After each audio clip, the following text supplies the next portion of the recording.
Vote নষ্ট করা যাবে না।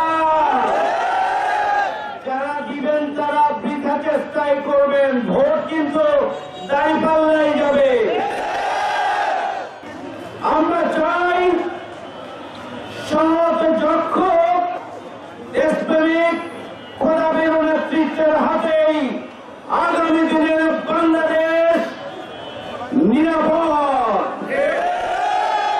সুতরাং নিরাপদ বাংলাদেশের জন্য, ন্যায় এবং ইনসাফের বাংলাদেশের জন্য, বসবাসযোগ্য বাংলাদেশের জন্য এবং বৈষম্যহীন বাংলাদেশের জন্য চাঁপাইনবাবগঞ্জ সদর 3 আসন থেকে দাঁড়িপাল্লাকে বিজয়ী করতে হবে। আমরা নিরাপদ চাঁপাইনবাবগঞ্জ গড়ে তুলতে চাই, আমরা প্রশান্তির চাঁপাইনবাবগঞ্জ গড়ে তুলতে চাই, আমরা বসবাসযোগ্য চাঁপাইনবাবগঞ্জ গড়ে তুলতে চাই।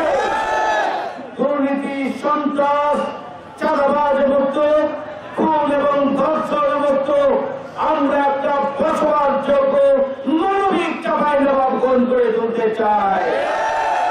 সেই জন্য চাঁপাইনবাবগঞ্জের মানুষ দল মতের ঊর্ধ্বে উঠে আজকে দাঁড়িপাল্লার পক্ষে, চাঁপাইনবাবগঞ্জের জনগণের মুক্তির জন্য, চাঁপাইনবাবগঞ্জের উন্নয়নের জন্য, চাঁপাইনবাবগঞ্জের পরিবর্তনের জন্য আজকে ঐক্যবদ্ধ হয়েছে দাঁড়িপাল্লার পক্ষে। আলহামদুলিল্লাহ।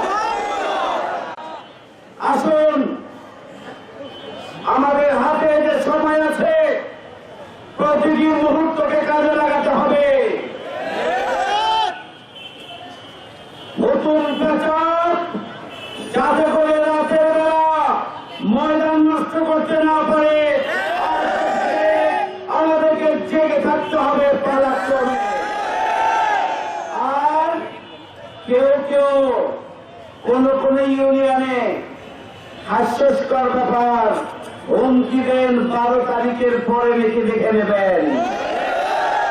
আমরা পরিষ্কার বলতে চাই, আমরা শান্তিপূর্ণ সহাবস্থান চাই, কিন্তু কোন একটা সেন্টারকে নিয়ে যদি চক্রান্ত ষড়যন্ত্র করা হয় আমরা তার কাজ ভাঙার জবাব দেব। আমরা ঐক্যবদ্ধ ভাবে জনগণকে সাথে নিয়ে আমরা সন্ত্রাসীদেরকে প্রতিহত করবো ইনশাআল্লাহ। আসুন, আমাদের এই প্রিয় চাঁপাইনবাবগঞ্জ অবহেলিত জনপদ, এই চাঁপাইনবাবগঞ্জকে আগামী দিনে উন্নয়নের রোল মডেল হিসাবে আমরা বাংলাদেশের সামনে উপস্থাপন করার জন্য আমরা আমাদের সর্বশক্তি নিয়োগ করি। ভোট কেনার চক্রান্ত ষড়যন্ত্র চলছে, টাকা বিতরণ চলছে, আপনাদের সজাগ এবং সচেতন থাকতে হবে। শাড়ি, লুঙ্গি 500 টাকা আর কি পয়সে মুরগি আপনাদেরও মুখস্থ হয়ে গেছে। এগুলো দিয়ে ভোট নষ্ট করা যাবে না। যারা দিবেন তারা বৃথা চেষ্টাই করবেন, ভোট কিন্তু দাঁড়িপাল্লাই যাবে। সুতরাং এখন থেকে প্রতিটি মুহূর্তকে আমরা কাজে লাগাবো। এখনো দাঁড়িপাল্লার বাইরে যে সমস্ত ভোটার আছেন তাদের সাথে আমরা বারবার যোগাযোগ করব, আমরা কথা বলবো, আমরা আলোচনা করব এবং দাঁড়িপাল্লার পক্ষে নিয়ে আসার জন্য আমরা অব্যাহত চেষ্টা চালাবো। আর আমরা আল্লাহর কাছে সাহায্য চাইবো। আল্লাহ রাব্বুল আলামিন যেন ভোটারদের অন্তর থেকে ইসলামের পক্ষে, সত্য এবং সুন্দরের পক্ষে, ন্যায় এবং ইনসাফের পক্ষে, নতুন বাংলাদেশের পক্ষে, উন্নত আধুনিক মডেল চাঁপাইনবাবগঞ্জের পক্ষে যেন জনগণের অন্তরকে আল্লাহ পরিবর্তন করে দেন।